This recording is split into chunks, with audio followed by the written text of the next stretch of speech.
I didn't like that. What? So, we're looking for Bonnie's owner? Um... I think I'll go to the Steambird and see about putting an ad in the paper. You wanna come along? I think Bonnie wants you to come with.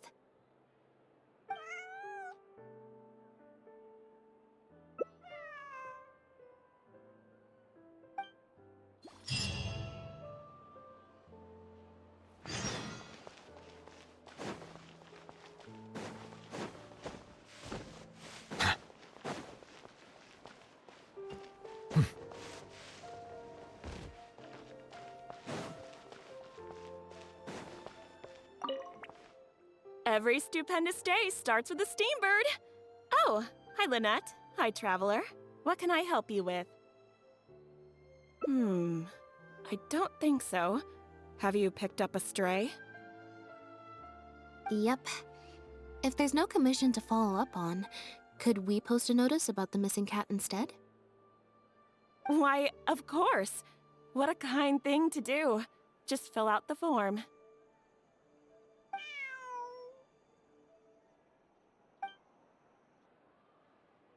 Well, we've registered you as missing. You can stay at my place until your owner finds you.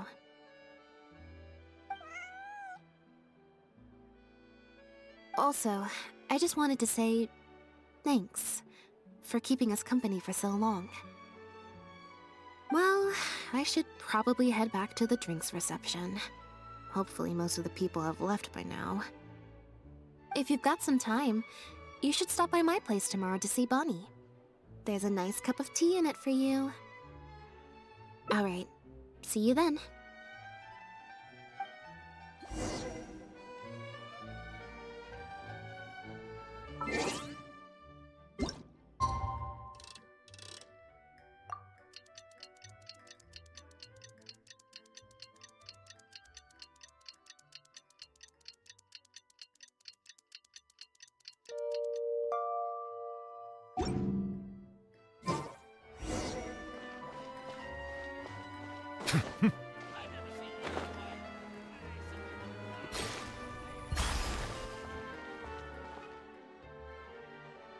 I believe this cat belongs to me. I already told you, this isn't your cat. Just take a breather, you two. Oh, you're here. As you can probably see, you'll have to take a rain check on that tea I promised you. At least for now. This is my friend's cat. He's preoccupied with some important business, so I came to retrieve her in his stead. No, it's far more likely this cat escaped from the Humane Society.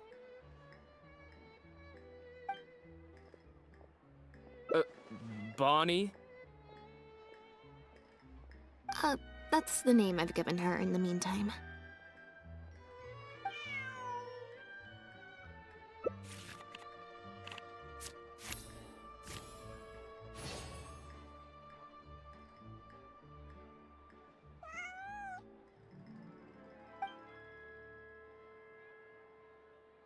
Well, this complicates things.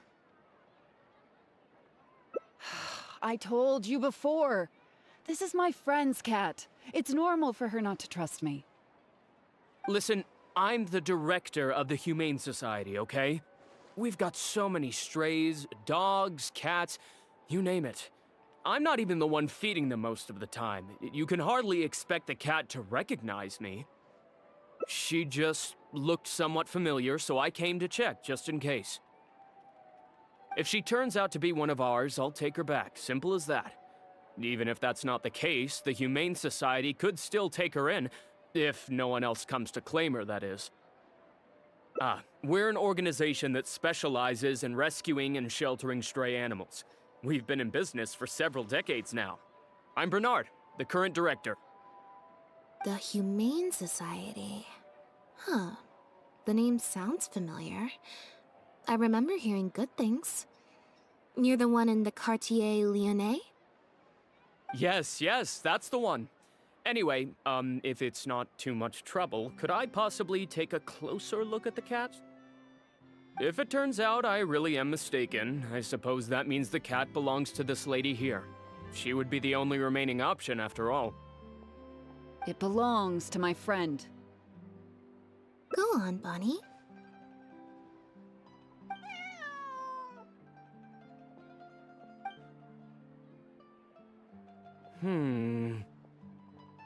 Oh, nope. Looks like I was mistaken. They do look similar, but there's an ever so slight difference in this one's fur color. Deepest apologies, friends.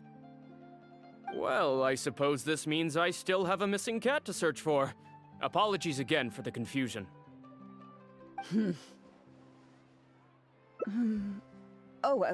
Yes, exactly. Wait a second. You lied earlier, didn't you? Lied?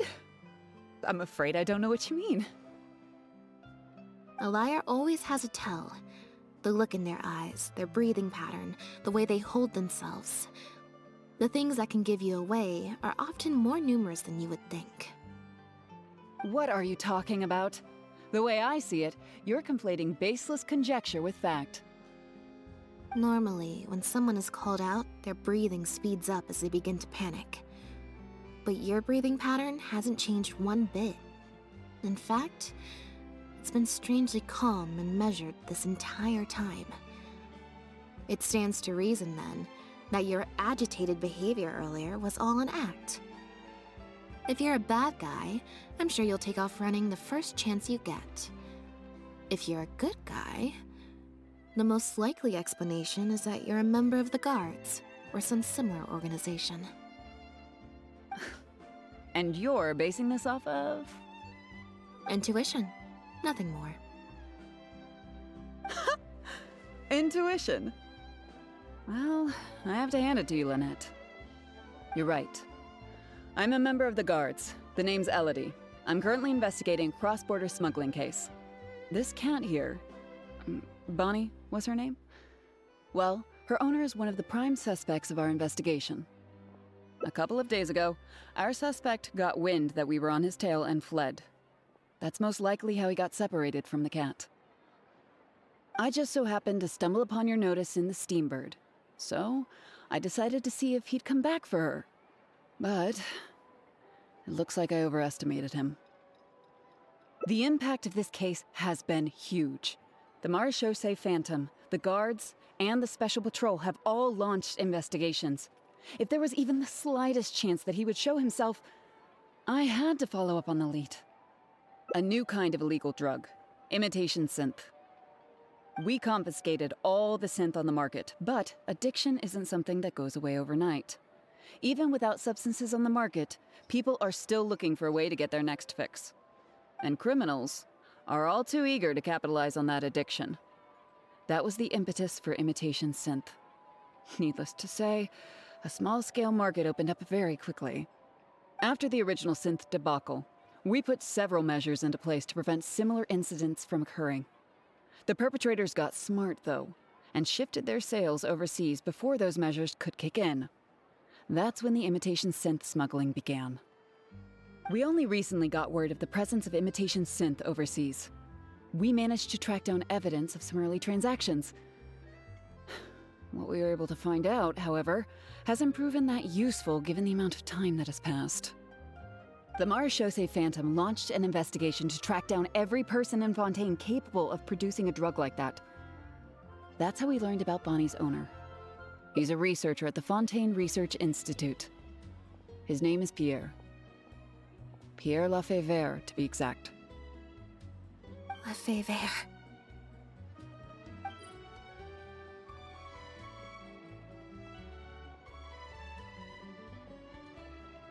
The Marechaussee Phantom found him in Poisson.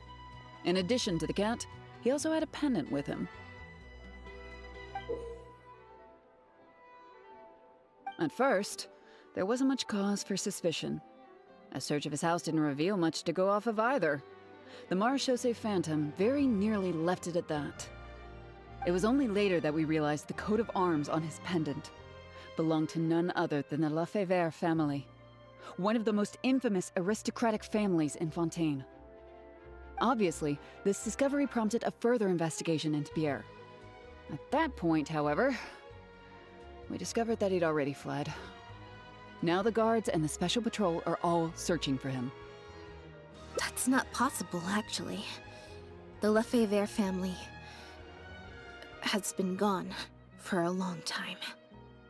Exactly. Many years ago, several important members of the family, including the Patriarch, were murdered by an assassin of unknown origin. From that point on, the family's power and influence took quite the hit. The family is engaged in all manner of crimes. As you can imagine, there's no shortage of people waiting in the wings to take their revenge. And with the family severely weakened, they were able to do just that. Most of the remaining family members succumbed to sickness or hunger. The ones that survived are currently living out their days under a new identity. Pierre is one of those very survivors. He's been hiding away in the Fontaine Research Institute all these years. His true identity unbeknownst to all. Until now, that is. Well, my fellow guards have told me all about how smart and courageous you both are. And I know you possess a strong sense of justice. There could be a chance that Pierre, or one of his accomplices, might attempt to get close to Bonnie. Now that you've been briefed on the situation, I was hoping you'd help us keep a lookout.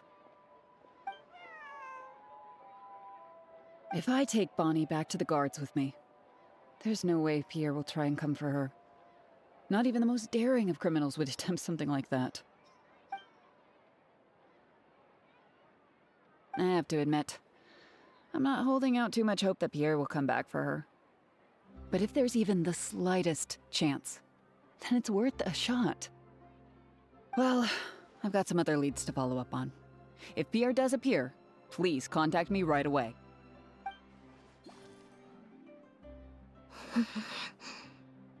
It's nothing.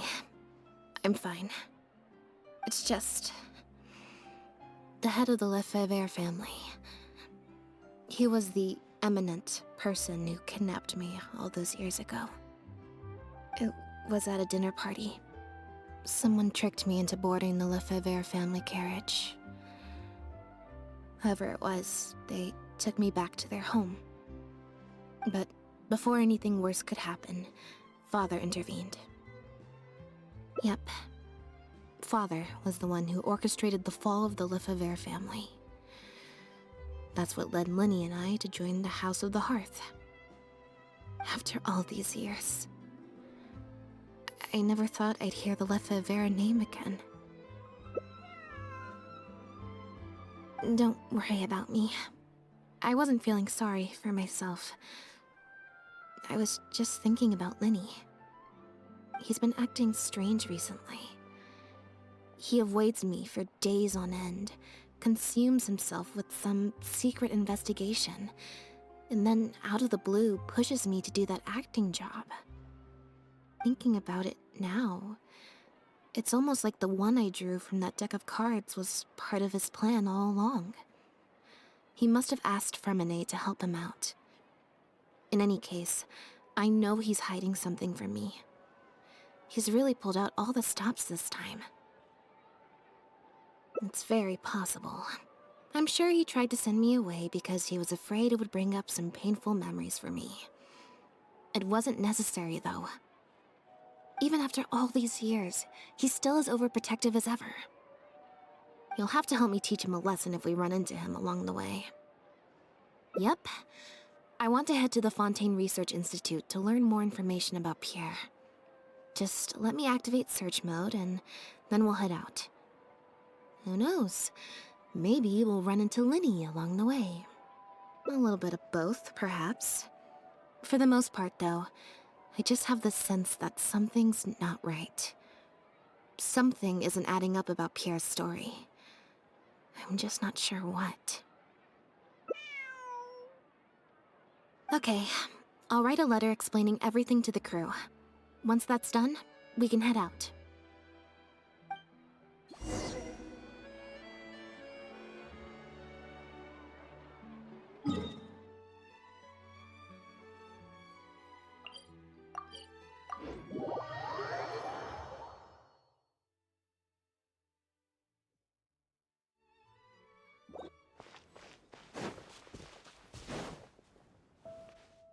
Lynette, you're, not at rehearsal?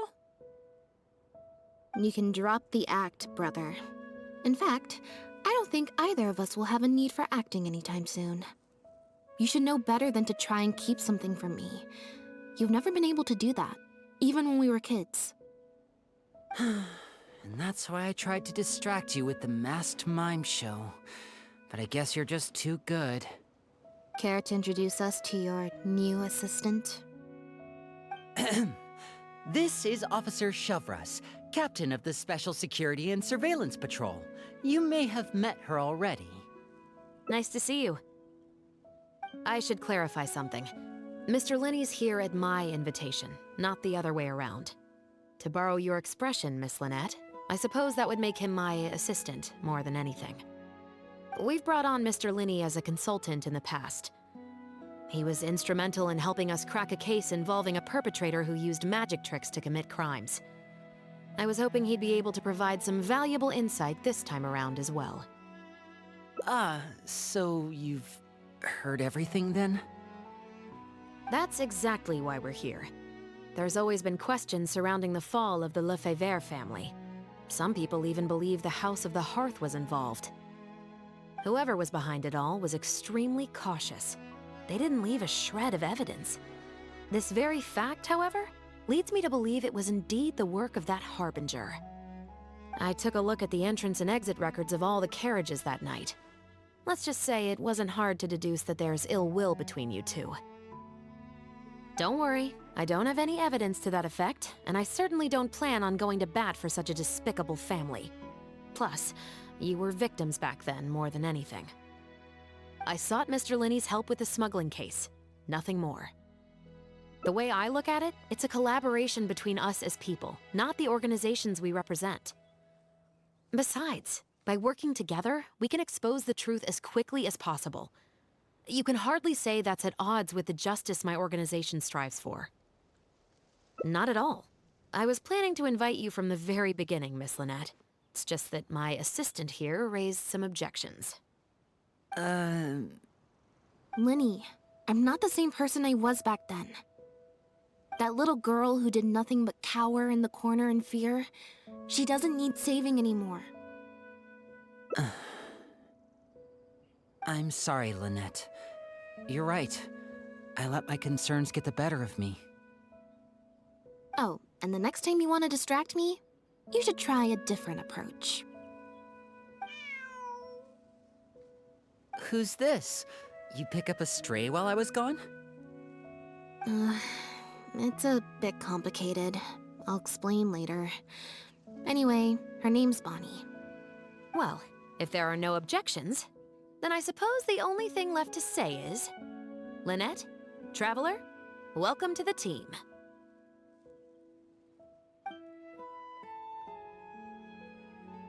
It appears the Lefebvre family was very particular in their use of insignias and emblems. The family would use different emblems to mark differences in status, blood relation, and the like. In fact, the insignia that was discovered on the pendant was used to represent an illegitimate child. It's highly likely. That very status might have been what allowed him to emerge from the fall of his family relatively unscathed. It would also explain why he was able to assume a new identity as a researcher with relative ease. We discovered something interesting, though. After talking to some of his co-workers, it appears he pretty much works at the Institute in name only. He's practically been cast out. Apparently, Pierre was once addicted to synth. He tried to use the resources at the Institute to create a substance with a similar effect. He claimed it was just for research purposes, but the Institute revoked his access to the relevant materials regardless. He was placed on disciplinary leave, pending a thorough investigation of his actions. But it seems the Institute ran into some trouble along the way. Could have been a lack of personnel or a timing issue. In any case, they had to table their formal investigation into Pierre. Unfortunately, that also included reporting any relevant information to the higher authorities. As for his family background, it appears none of his co-workers at the Institute were aware of that information. All they could tell us was that he was quite the recluse. Other than the pendant, we didn't find anything else of note at his residence in Poisson. Based on the samples of imitation synth we've been able to analyze, it appears the substance leaves behind strong traces wherever it's produced or stored. Those traces might not be obvious to the casual observer, but they're not something our guard poodles would miss. Pierre's home, though, came up completely clean. We didn't find any records indicating possible involvement in overseas transactions either. So, the Marechaussee Phantom didn't view him as a major suspect at first. Maybe he had a separate, dedicated area where he made the imitation synth. Well, his neighbors did say he was often gone for long stretches of time. You would think with him out and about so much, people would have spotted him around Poisson, but residents said they barely ever saw him in town. If his reclusive nature was just a matter of keeping a low profile, I guess it would make sense for him to have a secret base to carry out his business. After he disappeared, the guards conducted a thorough search of Poisson, but they didn't come across any suspicious locations. Poisson. You know Hotel de Boer, where I first found Bonnie? To get there from Poisson, you have to cross a stretch of ocean. It's not somewhere a cat could just wander off on its own. A cat? You mean... Bonnie is Pierre's cat. Oh, that's right! When the Marechaussee Phantom first tracked him down, I remember there being something about a cat in their report. So this is her? From what we've learned about Pierre's habits, he doesn't seem like the type to venture out without a purpose. So what you're saying, Lynette, is that Bonnie couldn't have gone missing in Poisson. If that's true, then... Exactly. Bonnie might even know where it is. Wait, you think the cat can lead us there? But she's not trained like one of our guard poodles. How is she supposed to understand what we want her to do?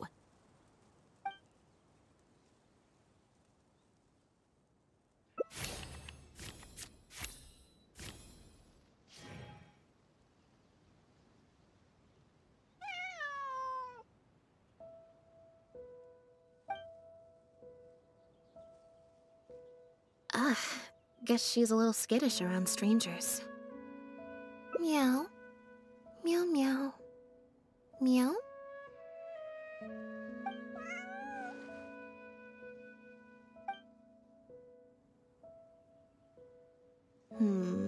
Near the coast, the beach, and beneath the cliffs. The place we're looking for is most likely north of the Court of Fontaine. Well, I've certainly never taken a witness statement like this before. Well, if it works out, maybe it's something worth getting used to. Cats and humans are actually pretty alike. When it comes to communication, most of what we want to convey can be accomplished through body language alone. But humans tend to rely too much on speech to ever take advantage of that fact. Of course, body language has its limitations. You're not going to be able to get across anything too complicated. The important thing is that we now have a lead. Let's try and find a place that matches the clues Bonnie gave us.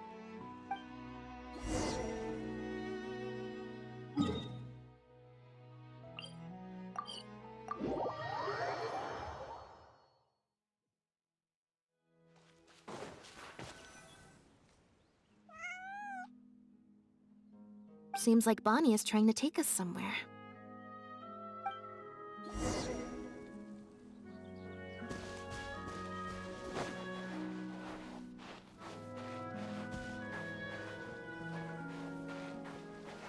Gardamex ahead!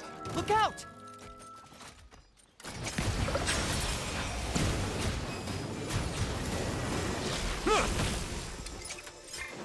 The Dactyls!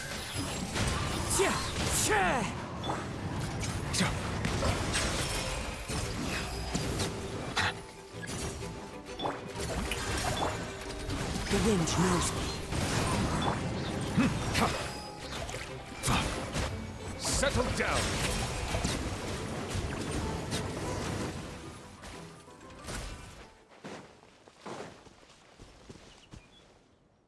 Wow, Lynette, you found this place so easily.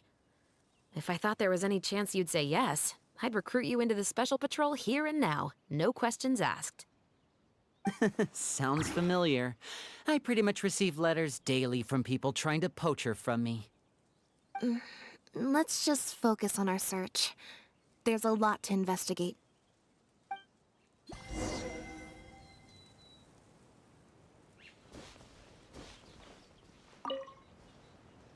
Aha! Just as we thought.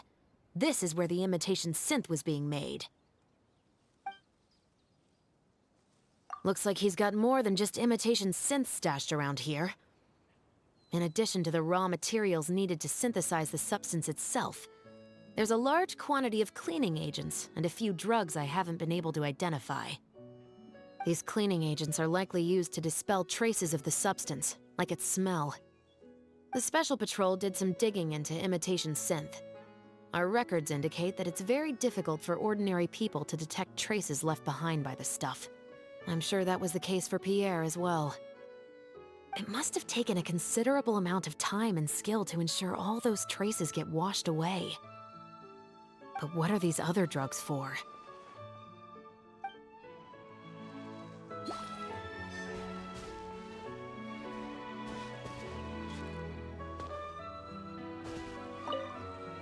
The material these bags are made of, it's quite rare. It's the very same, actually. Romaritime flower fiber. But there's something special about the composition of these bags. I took a closer look, and it appears they're not only waterproof, but also corrosion and leak resistant. Even the strings look specially designed to keep the bags closed nice and tight. I came across some bags made of the same material just now, but they were much smaller and thinner. From the look of them, they seemed far less durable as well. Very similar, actually. Normally, it would be easy for a guard poodle to sniff out the imitation synth, but if it was sealed away in a bag like that, it might be possible to elude detection for some time. But what could these big bags be for then? If the goal is to keep the imitation synth hidden and sealed away, these bags seem a bit too conspicuous.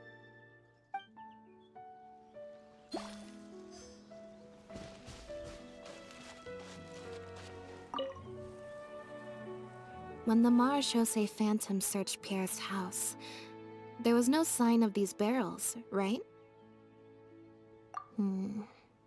You're right. That doesn't seem like his way of doing things. How did he get them here, then?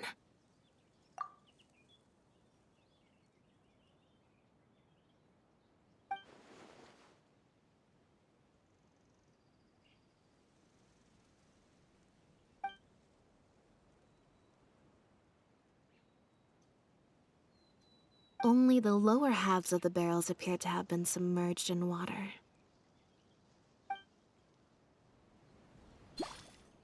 Based on the various ingredients we've found, this appears to be where Pierre was cooking up his imitation synth. It looks like he used a special cleaning agent to get rid of any residual traces of the substance on his person before he left. That's how he was able to get past the guard poodles. So then he transferred the imitation synth into small sealed bags and took it somewhere else for the drop-off. No. I don't believe our suspect is the kind of person who'd go around carrying incriminating evidence with him. That would potentially create too many eyewitnesses. The cleaning agent and the sealed bags might get past the guard poodles, but if a member of the public or even a guard on patrol happened to see him during the drop-off, a quick search would reveal everything. That's still a very risky operation. The barrels we found were wet around the base, but the top half was dry. As if they'd been standing upright in the water.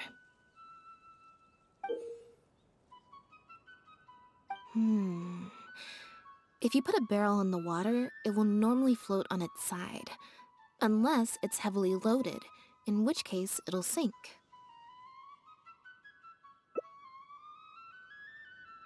Yes. With flotation rings around the body of the barrels, they'd stay upright in the water. And then he could afford to load them more fully. You think he used floating barrels? I suppose if he acted at night, when there are very few other boats around and visibility is low, it's a valid theory. We can't rule it out. But then, wouldn't the barrels be carried off by the waves or the currents? How would the person doing the pickup know where to look?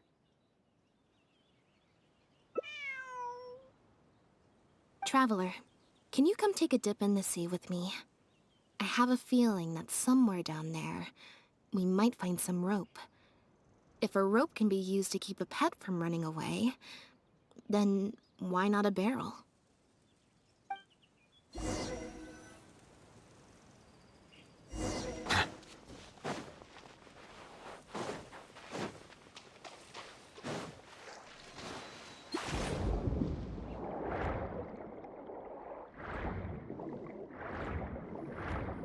The wreckage of a small boat?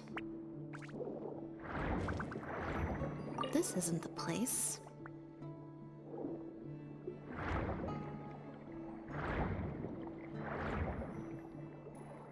This isn't the place.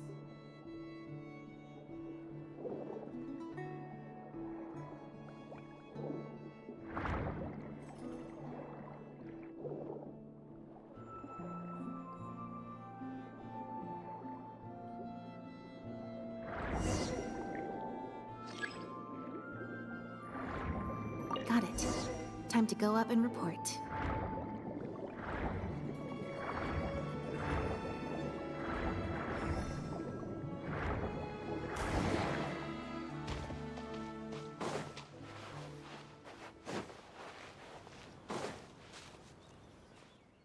As expected, we found a few pieces of rope and some anchoring stones underwater.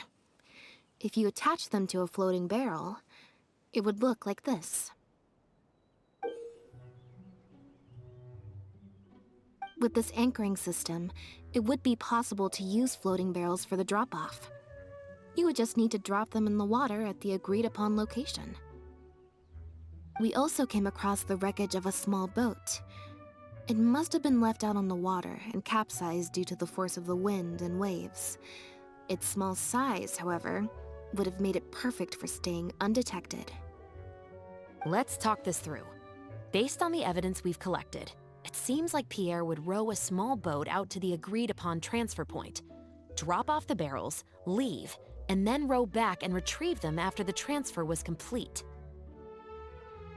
It could be that he was trying to avoid meeting up with his associate face-to-face.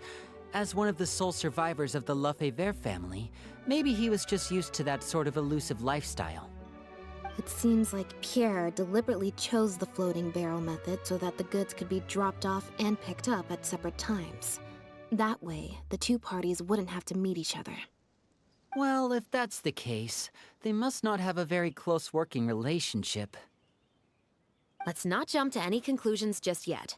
Assumptions can be detrimental to solving a case. It's possible they were just trying to keep a low profile. Two boats sailing to the same location at once could be too conspicuous. The most important thing is that we can now confirm Pierre wasn't acting alone. The floating barrel drop-off system is proof enough of that. Let's say for now that he was only in charge of producing the imitation synth. That would mean there has to be at least one other person involved in the operation, likely in charge of transporting the goods across the border. Since we've determined that the goods were transported by boat, maybe we can track down some travel logs or something. We can certainly check the various ports for that information.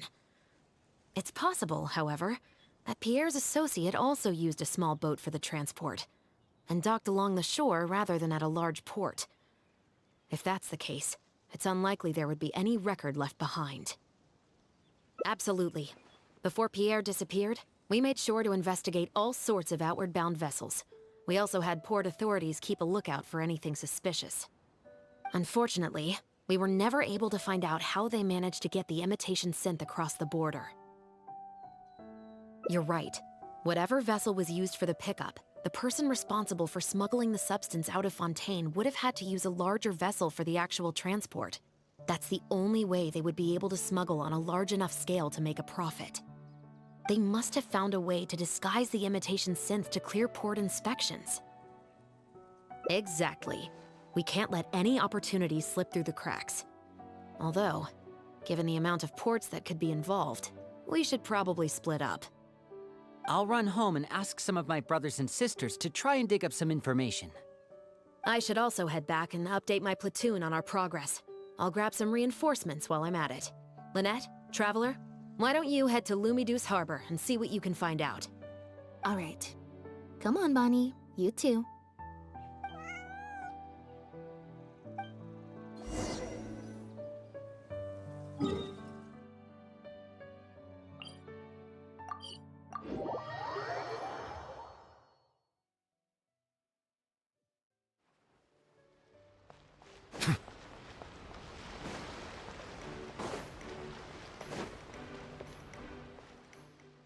Oh, Lynette, Traveler. And Bonnie, too.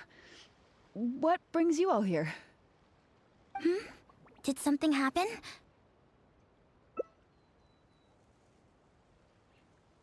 Oh. I see. Thank you for everything you're doing for the people of Fontaine. I'm in charge of guarding the port. You mentioned you were after some travelogues, right? I can go fetch those for you. Looks like I've got another hard day of work ahead of me. No, not usually. It's this incident that happened recently. Before that, everything was normal. All we had to do was confiscate anything suspicious and we could call it a day. Pretty simple stuff. But things are much more complicated now. We somehow let suspicious cargo pass through the port undetected. Not even our guard poodles were able to sniff it out. Even worse, we still don't know how the perpetrator was able to conceal the goods so well. By suspicious cargo, do you mean imitation synth? Yep. However, prohibited substances are just one example. We confiscate all sorts of contraband during the course of our inspections. Or at least, we're supposed to. So what happens to the goods you confiscate? Oh, we keep them in a storage locker. If they turn out to be something particularly dubious, we'll turn them over to the Maison Orderly. If the goods are only slightly suspicious but could otherwise be harmless, like raw materials that could potentially be used to create contraband, we return them to the ship they were confiscated from, instead of letting them pass through the port. Sorry for the wait.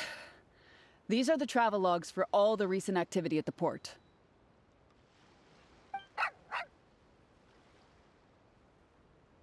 Oh, you brought Gerard with you. Actually, he followed me here himself. It's like he smells something on me.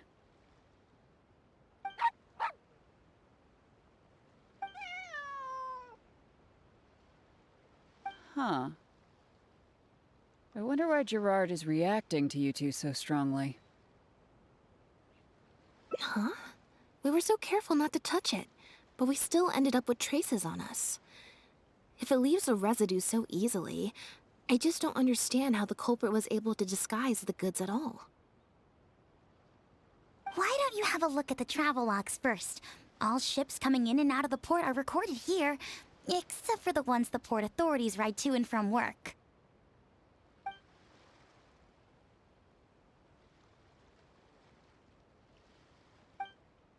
The Humane Society. Their name is all over the exit logs. The purpose for leaving is always listed as overseas adoption. Ah, the director of the organization explained that, actually. He said a lot of the cat and dog breeds unique to Fontaine are also very popular overseas. So, his organization offers an overseas adoption program. Bernard, the director of the Humane Society, was the man who came looking for Bonnie earlier.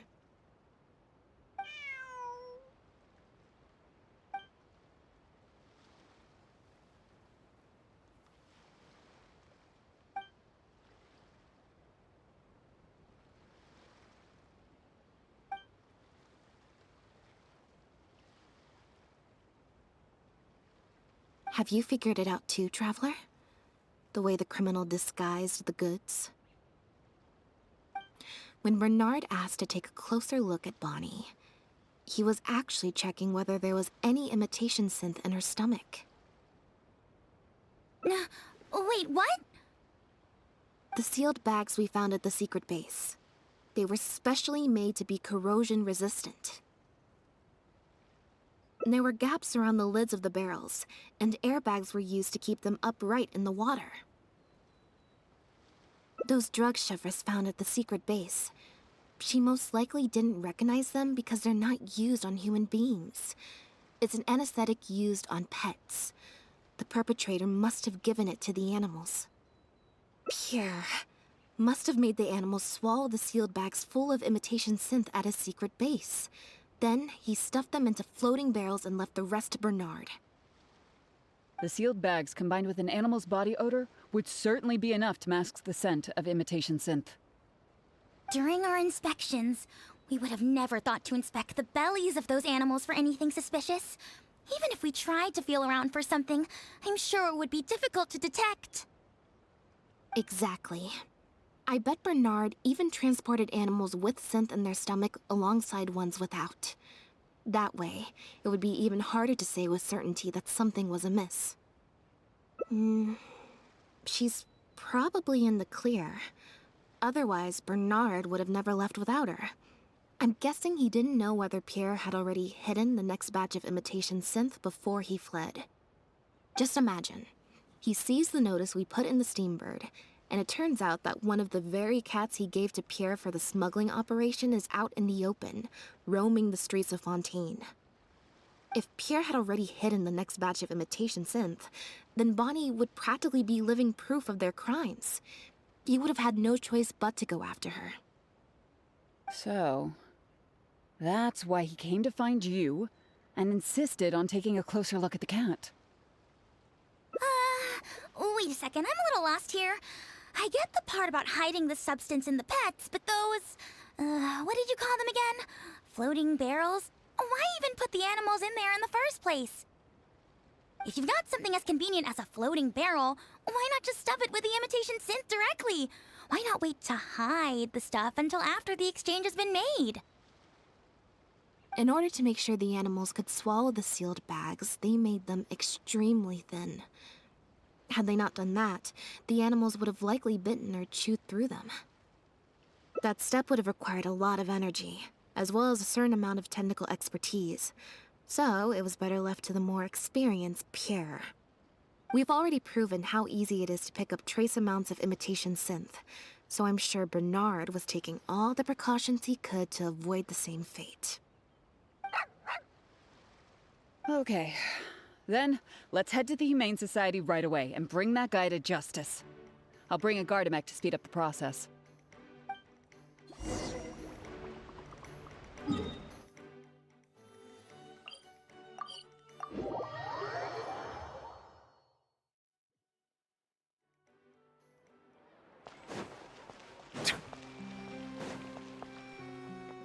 The headquarters of the Humane Society should be somewhere around here. Bernard could show up any moment now. Ah, you're the people from earlier. Wait, you're from the guards? After him! We can't let him get away!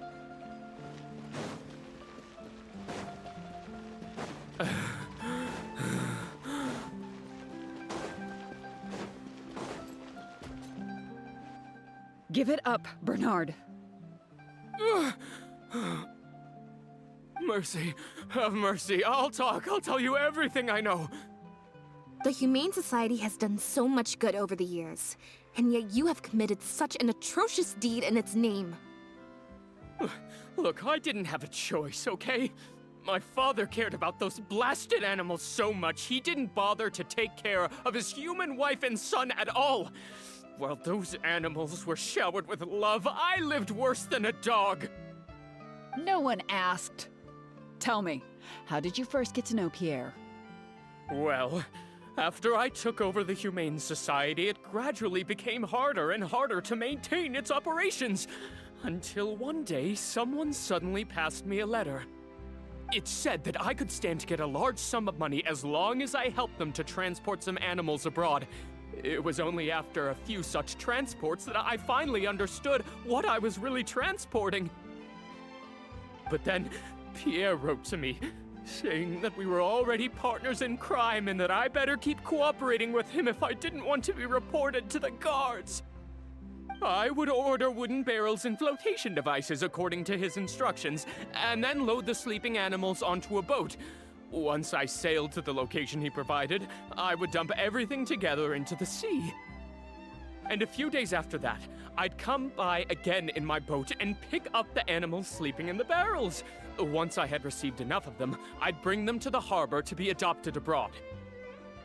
That guy, Pierre, he was running the entire show.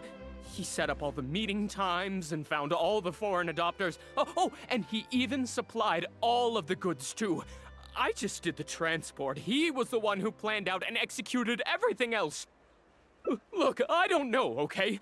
I've never ever met him in person. We've only ever communicated through letters. And when did he send his final letter to you?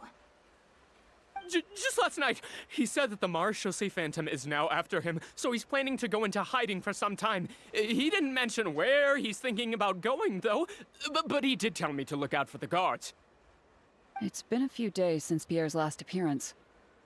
I'd wager that he sent that letter after he found his hiding spot. I burned them. It was on his orders. I had to burn every letter after reading them. I wasn't even allowed to share them with the rest of the Society employees. Sure sounds like you're trying to use the lack of witnesses or evidence to pin the blame on Pierre.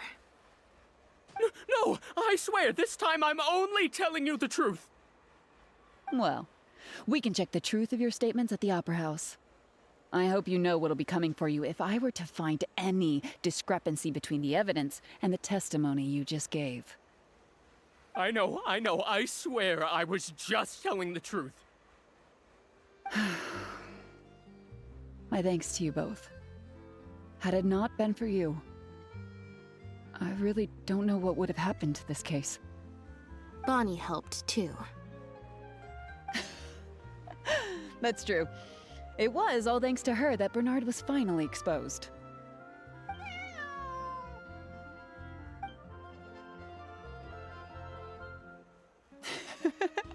And it looks like she's grown quite fond of you two as well. Then I'll leave you be. Just let me know if you find any other new leads.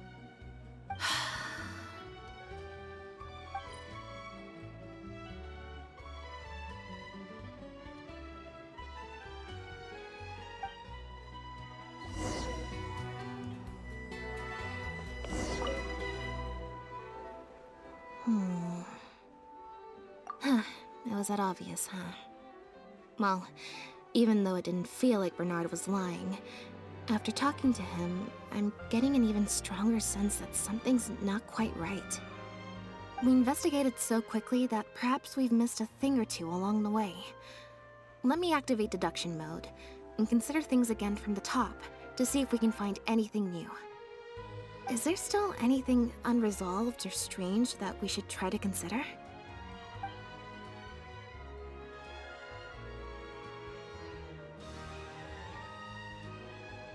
The Marechaussee Phantom found Bonnie and the Lefebvre pendant at Pierre's residence.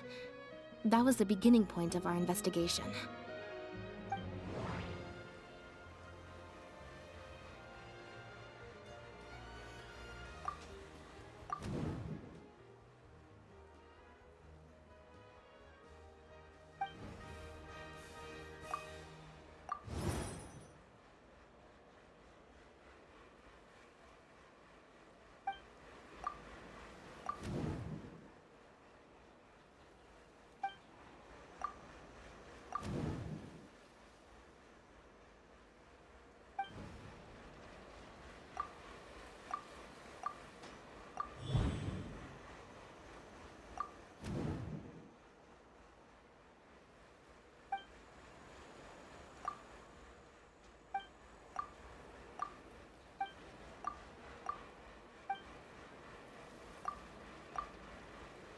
Why would he leave such an obvious trail for us to follow when he took so much care to not leave any traces of imitation synth in his home? Bernard claims to have received a letter last night from Pierre. In the letter, Pierre stated that he had gone into hiding. Is there something wrong with the letter?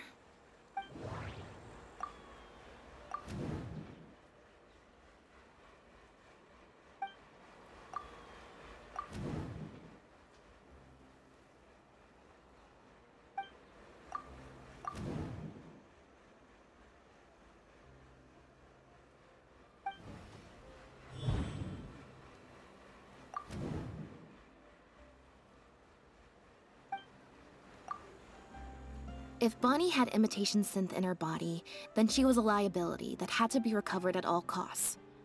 But if she wasn't carrying anything, then it would have made sense to tell Bernard not to worry. And thinking about it, Bernard only attracted our attention in the first place because he came to look for Bonnie. Could it be that the person who wrote the letter also knew nothing about Bonnie's whereabouts? Or they had a separate goal entirely?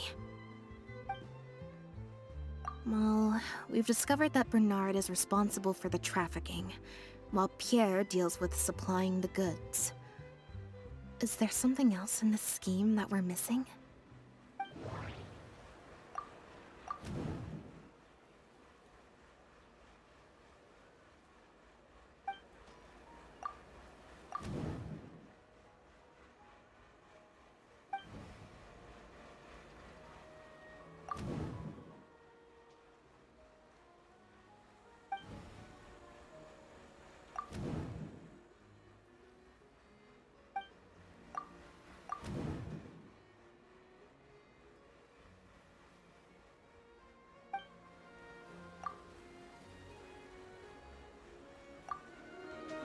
Yeah, according to Bernard, Pierre also supplied all of the goods.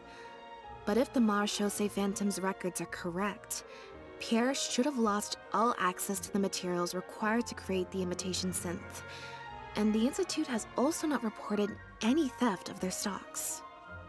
The final question is, why did I sense that something wasn't right after hearing Bernard's testimony? Even more so than before.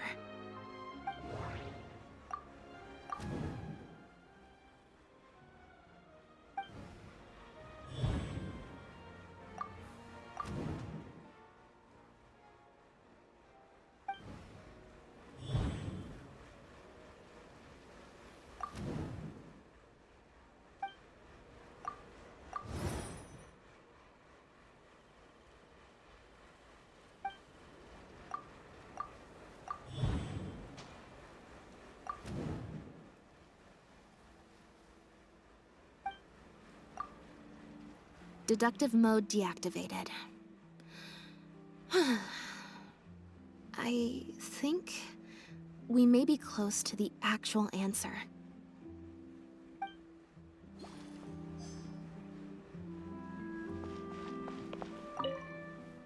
Now behave, and follow me to the interrogation room. Ow! That hurt. Ow!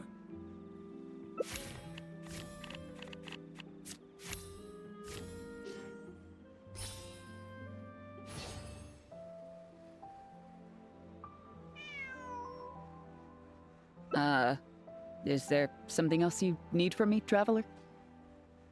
Huh? I see. It all makes sense now. Hey, what are you talking about? Look, even our confessed criminal here has no idea what you're saying. Because he has been kept in the dark all along. And I assume it's the same with Pierre.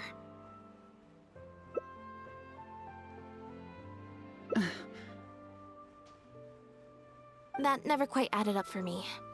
Why did Pierre feel compelled to return to his home with Bonnie and Dependent and make them so easy to find for the Marechaussee Phantom? Both of these things are in stark contrast to his usual meticulous and vigilant behavior. There's only one reasonable explanation. He was following orders, just like Bernard. He probably received the following instructions right before the Phantom came knocking on his door. Bring the cat and the pendant, and our undercover agent will be sure to help you. Unbeknownst to him, however, the third person who wrote that letter to him had long decided to sacrifice him and Bernard to save themselves. What? You can't be serious. There was a third person involved? If you focus only on Bernard's testimony, it's easy to believe that only Bernard and Pierre were working together. The case appeared extremely simple.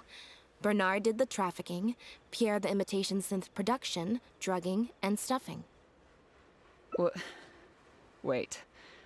But that doesn't make any sense. If that's the actual truth, then as soon as Pierre is caught, he'll explain his side of the story and the third person will... Yep, which is why the third person made sure that Pierre would never be found again. Once they had instructed Pierre to expose himself, the third person wrote to Pierre again, suggesting that everything had been taken care of, and he should take Bonnie and safely return to his base. Of course, Pierre's disappearance at such a sensitive time immediately made him a prime suspect. Knowing that Bonnie had last been seen with him, all the third person would have to do from that point on would be to lead the Phantom to investigate the Humane Society and get Bernard to confess the truth. Wait, so you're saying that the letter I received yesterday, the one that made me think Pierre was still alive, it was also sent by the third person? Is that what happened? I'll get back to headquarters right away and reinvestigate this case from the top. Chevra said that assumptions can be detrimental to solving a case.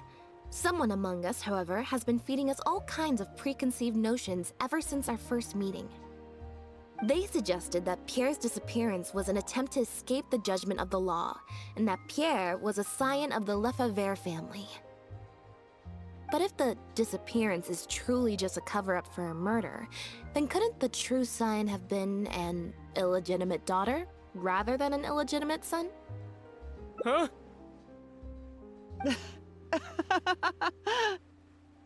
Haven't you taken this joke a bit too far? You're right. I did let a lot of assumptions get to my head when I first started to talk to you about the case. I'll make sure to correct my behavior. You deliberately fed us lies, but even you could not control every last detail of your plan. There was a flaw in your scheme, and something didn't quite go as planned. Getting the Marechaussee Phantom to notice Pierre was only the first part of your plan. Had they failed to take notice of the Humane Society, they could have cast a wider net.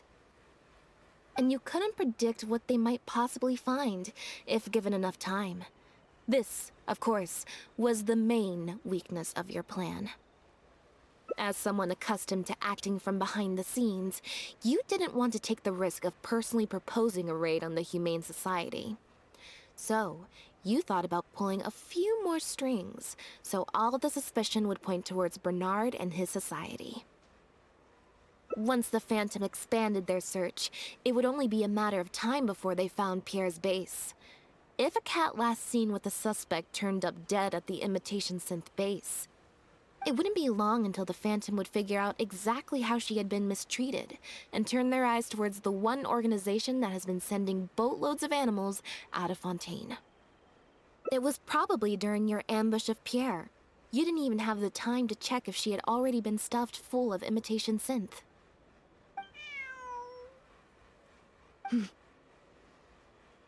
Still, you soon found another opportunity. Before long, Bonnie had made her way back into the city, and even popped up on the Steambird. Like Bernard, you desperately wanted to confirm the contents of her stomach, so you hurried to find us.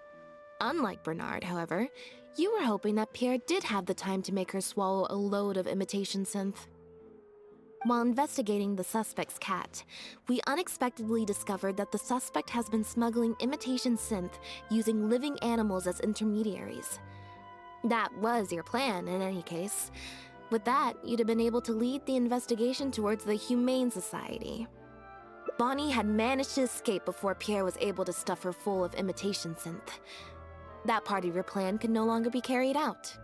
But as shrewd as you were, you came up with another plan right away. You manipulated the Traveler and I to help you identify Bernard as a key suspect. You used the Lefebvre name as bait to get us to join your investigation.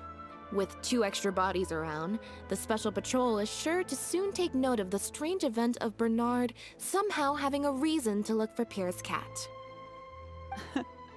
So, what you're saying is, I went to all that trouble just for the chance that you might put forth the suggestion that would lead you down the wrong path.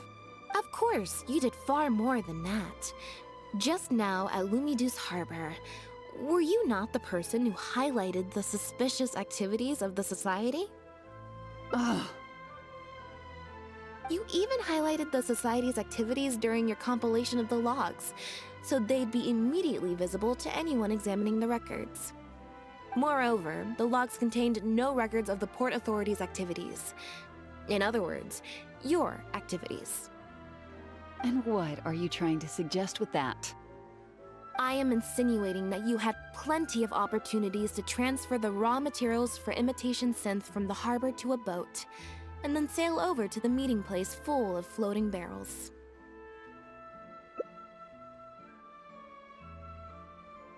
And that's how neither the trafficker nor the manufacturer knew there was a third person who supplied the raw materials, and surreptitiously operated between them.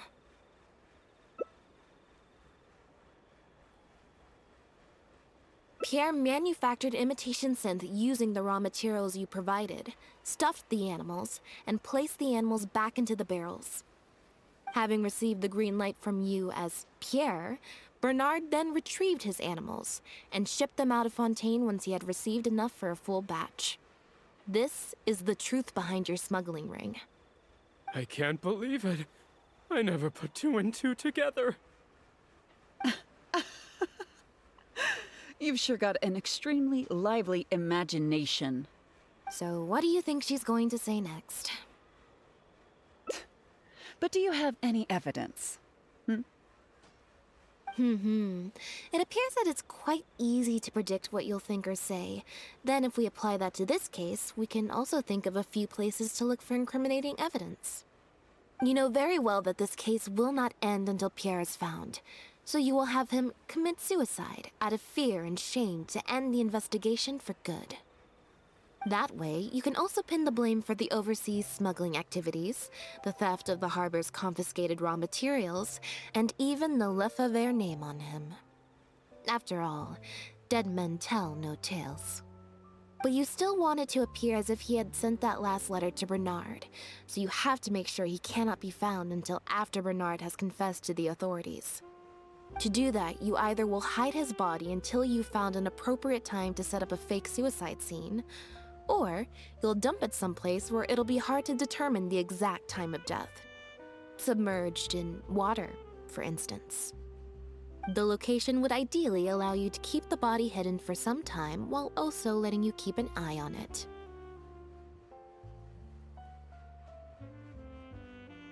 There are only so many options to hide a person's time of death, after all. As long as the Phantom investigates each of the possibilities in turn, they'll surely find Pierre's remains. Especially since, as the prime suspect who will now be taken into custody, you will no longer have the time to move him, or set up a fake suicide scene to cover up the murder. How absurd. And on what grounds will you order my arrest? Don't think for a second that your spouts of nonsense will amount to any kind of real argument. After all, I'm... Elodie Lefebvre! As the captain of the Special Security and Surveillance Patrol, I hereby declare you as a suspect in the case. If you have any objections, you may raise them later during interrogation. That's right. We received a message from Lumidu's Harbor that you were going to investigate the Humane Society. We didn't expect to run into you at such a critical moment. While at the harbor, we noticed something else extremely interesting. Apparently, you often used all kinds of excuses to swap your shifts. And if one were to match the times of your shifts to the activities of the Humane Society and those of certain foreign ships, they'd find them to be an exact match. That's just a coincidence. Yes, I'm sure you have already thought of a dozen different ways to explain away the suspicious activities, but as far as evidence goes, that should be enough to warrant taking you into custody. Don't worry. If it turns out that the guards are still unable to find any evidence after all this, Lynette and I will do everything in our power to clear your name. Although judging by her reaction, I assume no follow-up from us will be needed. The Lefevres were infamous for using disguise and infiltration to achieve their goals. Who would have thought that they would have planted someone within the guards? Judging from the timeline, they likely arranged for you to enter the guards before the fall of the clan. But they probably didn't expect you to turn it to your advantage and use your job to save yourself during the purge. Not only that, but you actively participated in the interrogation, arrest, and judgment of the Lefevres during their fall, thus clearing yourself of suspicion. You brutally and cruelly abandoned your allies as soon as they outlived their usefulness, just like a lizard cutting off its own tail in order to live. You've been doing this for years. So you played me like a fool after all? Ah!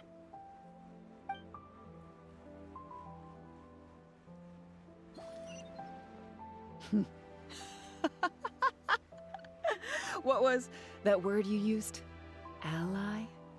You think that someone as foolish as him is worthy to call himself my ally? They were worthless scum, all of them. Not just Bernard and Pierre, but those Lefevres too.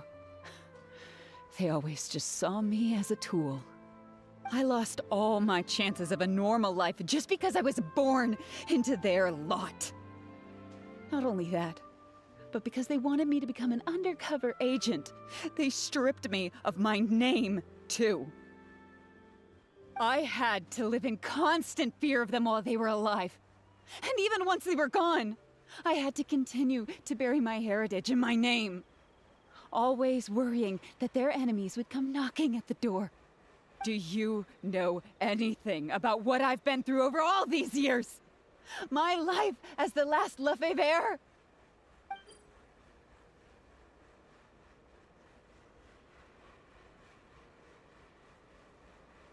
I don't, and neither do I care.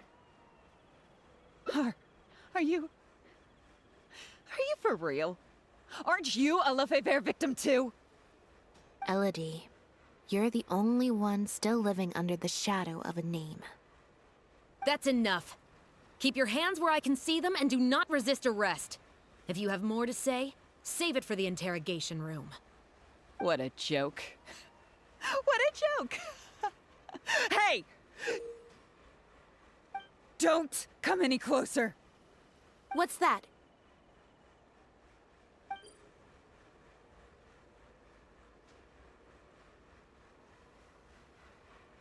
Know what this is? I've secretly planted loads of explosives in the Humane Society.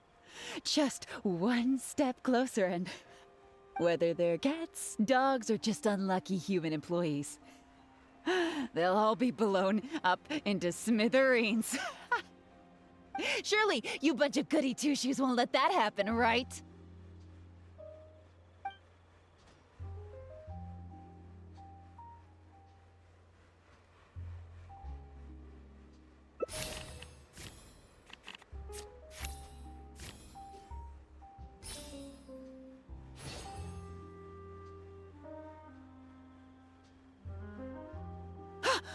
What?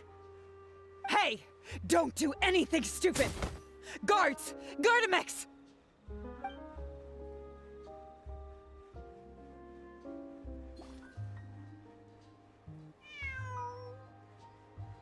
Phew. So I was right after all. It's easier to deal with the person causing the problem than the problem itself. This is it. Looks like it's just a toy. Guess that's probably why she suddenly flipped and knocked out Bernard. He probably knew that there were no explosives at the Society. Well, given that she never even showed her face to Bernard and Pierre, I had my doubts that she'd have gone to the Society in person to plant explosives. Thank you for your help, everyone. I'll take them back for thorough questioning, and find someone better to take over the Humane Society. I might need a few statements from everybody. Would you be able to come with me? If statements are all you need, can Lenny provide them on my behalf? I still need to go back and explain some things to the crew. I also had an appointment with the Traveler before we got interrupted.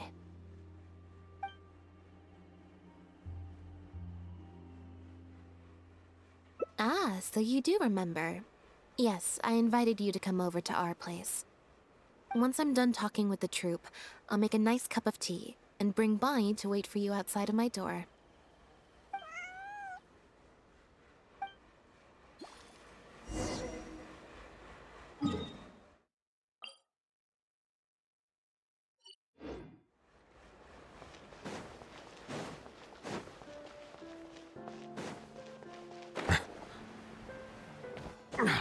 No more free coffee for me.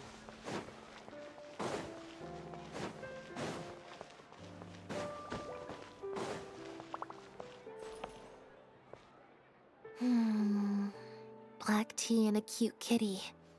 Truly the best combo for standby mode. Want some?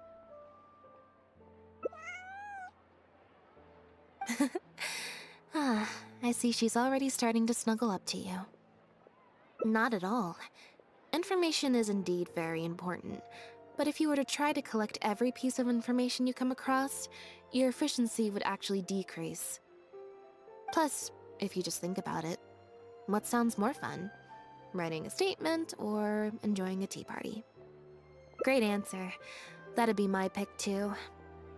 Had we not run into that case, we could have spent the entire day like this. But now, I'm running low on both time and energy. You're right. I can sense it. I'm recharging very quickly at the moment. Something about her rubbed me the wrong way since the very beginning. But to be more precise, it was probably around the time when I saw Bonnie try to get away from her. Elodie tried to get close, but Bonnie deliberately dodged her. Maybe Bonnie had tried to evade her before at Pierre's base. Or perhaps Bonnie just instinctively knew that she wasn't a good person. Not everyone who likes cats is a good person. But if cats like you, you're probably alright. Humans tend to overthink things, but cats rely on their instincts, and they're pretty sharp. I mean, just look at Bonnie. She took a liking to you the moment you met.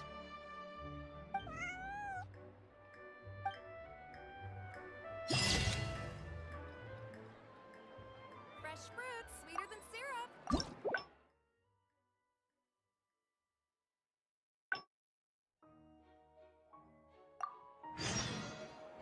Take a guess. The tea here just keeps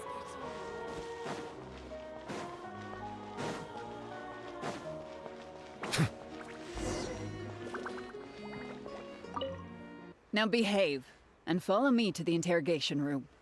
Ow! That hurt. Ow!